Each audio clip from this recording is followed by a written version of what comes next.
Okay, students, welcome. In this video, we're going to see a way to present the feature specification of the different phonemes that we have in the phonological system of English, right?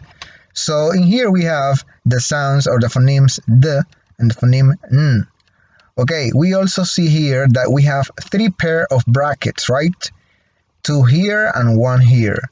Okay, in these two brackets, in these two first brackets, we are going to include those features that make these two sounds different. Okay, what make them different, you are going to include those features here and here. Okay, it depends.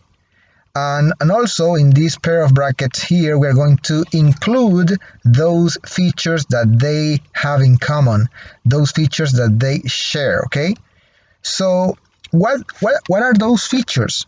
Those features are voicing, those features are manner of articulation, place of articulation. But remember that there is an order, okay? An order. First, we are going to include those features related to voicing.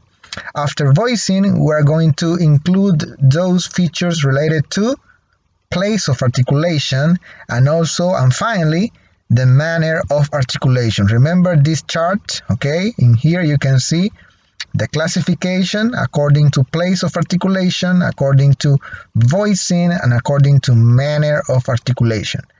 So we're going to start with voicing, okay? Voicing. According to voicing, D and N are voiced sounds. So that means that these two sounds are voiced. So I'm going to include that feature in this bracket here.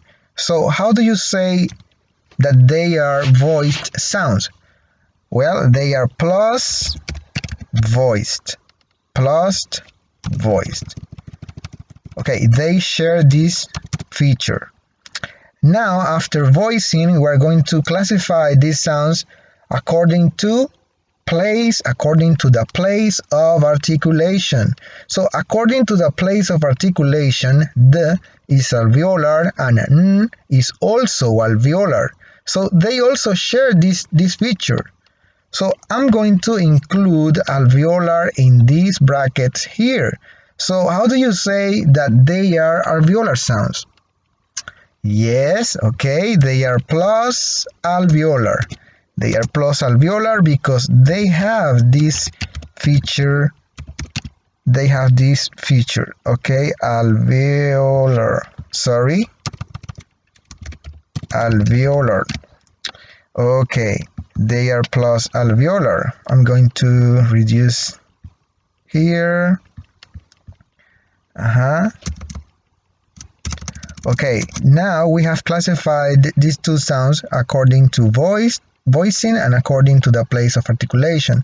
Now, according to manner of articulation, these sounds are, okay, according to this chart, D is a stop sound, right? Stop sound. That means that it is a minus continuant because you cannot write plus stop, but minus continuant.